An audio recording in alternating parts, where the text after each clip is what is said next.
Biznesa ziņas sadarbībā ar SEB banku. 7:45 minūtes studijā Rīgas domas priekšsēdētājs Nils Ušakovs. Labrīt vēlreiz. Labrīt vēlreiz. Tad sāksim ar tiem notikumiem, kas ir saistīti ar Rīgu, protams, arī ar saimniecības darbību. Sakiet, lielākā daļa pārmetumu arī no jūsu oponentiem ir tāda, ka no iepriekšējās Rīgas domas vadības ir tā kā ekonomējuši, uzkrājuši naudu. Jūs esat tā kā patērējuši un tos maciņus patukšojuši. Vai ir balanss starp pieņēmumiem un izdevumiem? Nav tā, ka tiek notērēt visu naudu? Jā, protams. Mēs vienkārši izmantosim dažus ciparus. 8. gads, pirms krīzes, Rīgas domas ieņēmumi ir 600 miljoni lati.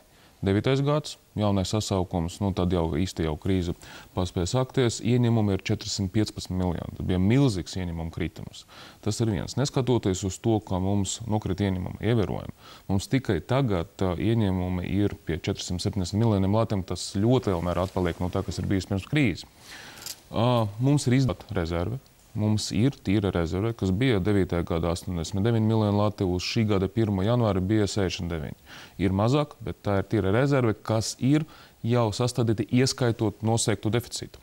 Tas nozīmē, ka tas ir sociālais, jebkura cita veida, to var nosaukt kā drošības pilvens, teiksim, force majeure situācija. Ja mēs runājam par to, ka veidojas budžets pašiem gadiem, 10. gads, neskatoties uz krīzi, mums ir nelielas profecijas. 11. 12. gads. Abos gadus mums ir izdevies pabeigt ar deficītu mazliet virs 2% punktiem. Tas ir tikpat daudz, cik valdībai. Šogad mums, es domāju, uz gada beigām deficītu atkal varēs savilkt līdz līmenim, kas ir zem 3% punktiem.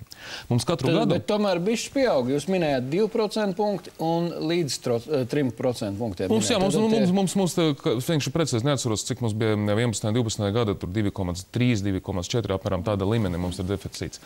Bet vienkārši visu laiku jauc tekošo deficītu, kas ir, piemēram, gadam pa vidu. Bet to naudu jūs tērēt kur? Mums sociālas programmas, ieskaitot jaunas atbalsta programmas, mums ir labiekārtošanas darbi. Tie ir skolu remontdarbi, bērnu dārza remontdarbi, parki, cits Tad tiek tērēts... Un policija. Mums ir daudz jaunu policistu, kas strādā līdz ar to. Plus mēs vēl varam pieskaitīt tēriņus pilsētas reklamēšanai. Tā arī sanāca.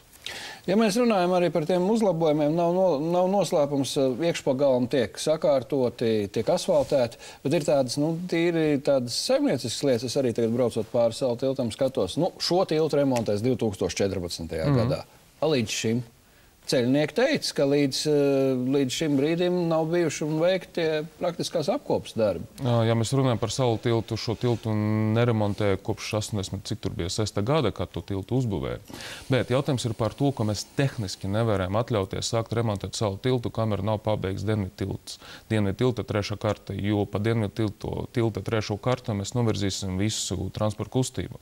Ja savādāk, ja mēs aiztaisīsim ciet šo tiltu, slikti būs ne tikai tiem, kas strādā Zaķu, slikti būs visai pilsētai. Un tas nozīmē, mums vajadzēja izbeigt līgumu ar iepriekšējiem būvniekiem runāt par 3. kartu. Izbeidzot līgumu, tas mums deva iespēju aizņemties naudu nevis pēc vecam schēmam, ka bija ar 1. un 2. kartu ar Vācu bankam un rezultāti ļoti dārgu tiltu, ko mēs saņemam kā mantojumu. Mums ir izdevies naudu paņemt 3. kartai no valsts kases. Tas ir iespējami maksimāli zemākas likmes. Bet jūs piekritīsiet, jūs minējāt, no 86. gada nav bijis iekšā programmā šo tiltu apkopu. Tieši tā. Kāpēc? Kas bija no 86. līdz 2009. gadam, es neatbildēšu. No 9. gada līdz šai dienai mums vajadzēja izbeigt līgumu par Dienvidu tiltu 3. kartu ar iepriekšējiem. Jaunais konkurss. 2 gadi ir nepieciešami bija, lai šo 3. kartu pabeigtu. Šogad oktobrī 3. karta tiks pabeigta. Tas nozīmē, ka nākamajā gadā mēs varēsim sākt remontēt Salu tiltu. Savādāk secība tīri tehniski nav iespējama. Šīs tilts būs slēgts praktiski. Pa vienai joslai mēs atstāsim 2 gadus. Tāpēc, ka pa vienu sezonu to nav iespējams izremontēt. Līdz ar to 2 gadi šeit būs pietiekoši liela sastrēguma. Labi, turpinot par pārvaldību, Rīgas nami, bija tas skandāls par to naudas konvertāciju, 1,3 miljoni. Rīgas vicemērs Andris Amerikas žurnālistiem atbildēja, ka viņš nevarot visu pārzināt un ka nav zinājuši šīs te lietas. Rīgas saktas puķa tirdziņš tur arī pārmetā ārkārt lielo dārdzību, kas salīdzinot pat ar birža, Rīgas biržas rekonstrukcija ir vairāk. Tā ir laba pārvaldība, vai te mēs varam runāt par tādu ekonomisku naudas skaitīšanu? Es sadalītu divus gabalos. Ja mēs runājam par saktas tirgu, es gribu atgādināt, ka bija entas pārbaudes no Knaba, no citām institūcijām nav atrasts neviens pārkāpums. Absolūti neviens pārkāpums, un līdz ar to es tomēr pieturēšos pie viedokļa, ka šīs izmaksas runāt par saktas tirgu kopumā, skaitot vai neskaitot uz 1 kvadrātmetru, ir atbilstoši tam, kas ir uzbūvēts. Mums ir pilsētas centra sakārtots tirgus, kas izskatās atbilstoši tam, ka ir jābūt vēsturiskā centra, un neviena pārbaude neatrada neviena pārkāpuma.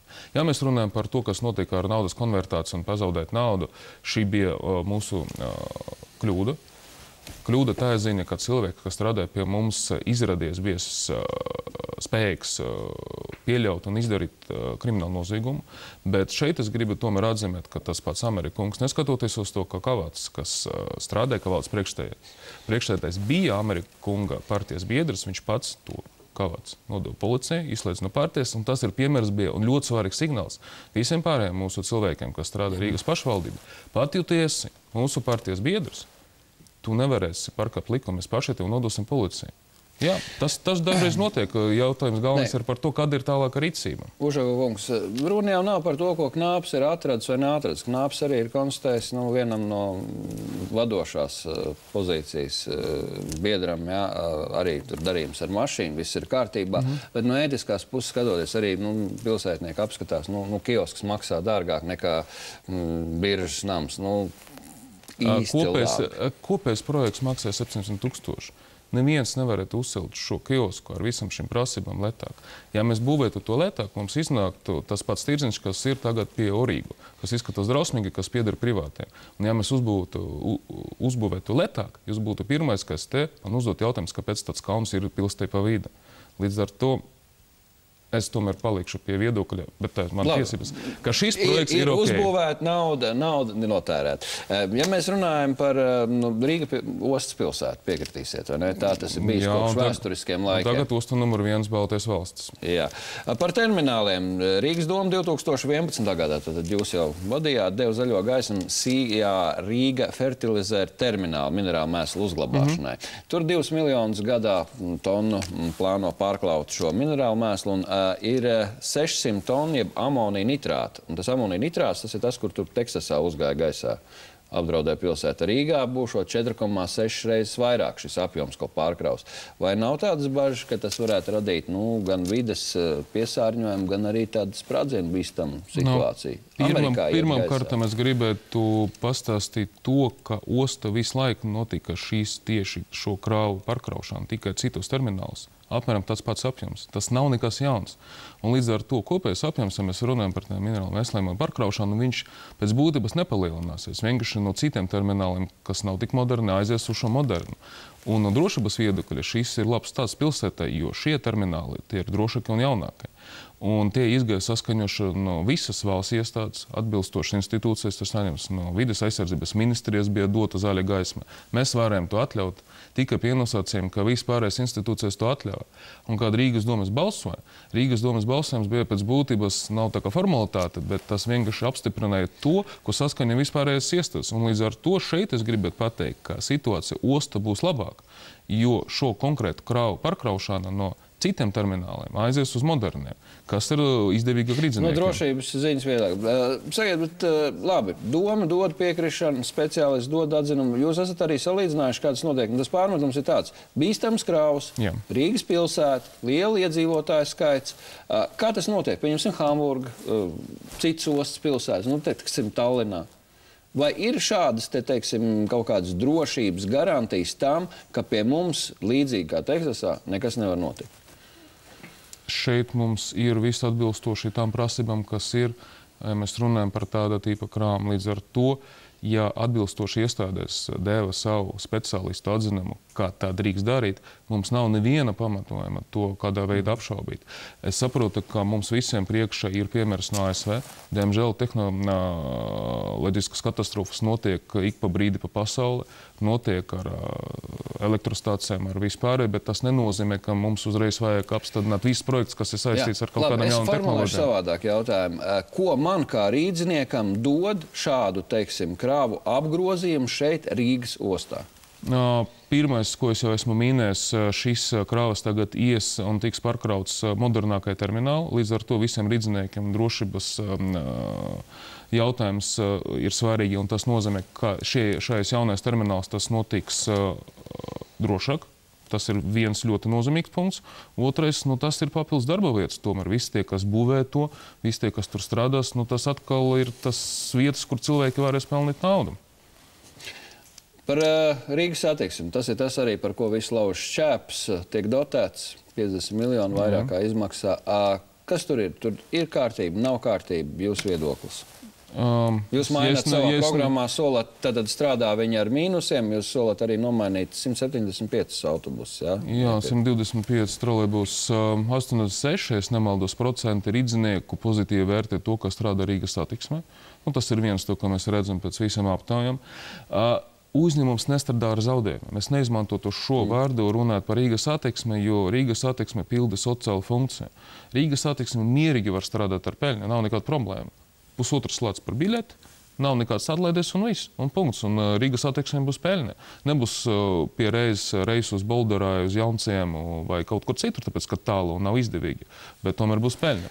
Šīm uzņēmumam ir jāpild sociāla funkcija, un līdz ar to šis uzņēmums vienmēr tiks dotēts. Sabiedriskā transporta uzņēmuma pārsvarā pasaulē, īpaši galvaspilsētās, tiek dotēts. Tā ir normāla praksa. Tā ir normāla praksa un parādība. Cik lielas var būt šīs dotācijas, ar kurām ir jārēķinās un no kuriem šīs naudas tiek Ja mēs runājam par dotāciju apjomu, šeit es jums gribētu atgādināt, ja mēs paņemsim uzņēmumus dotāciju 12. gadu pret 9. gadu, kopēja pašvaldības dotācija un valsts dotācija, tad kopēja summa ir mazāka.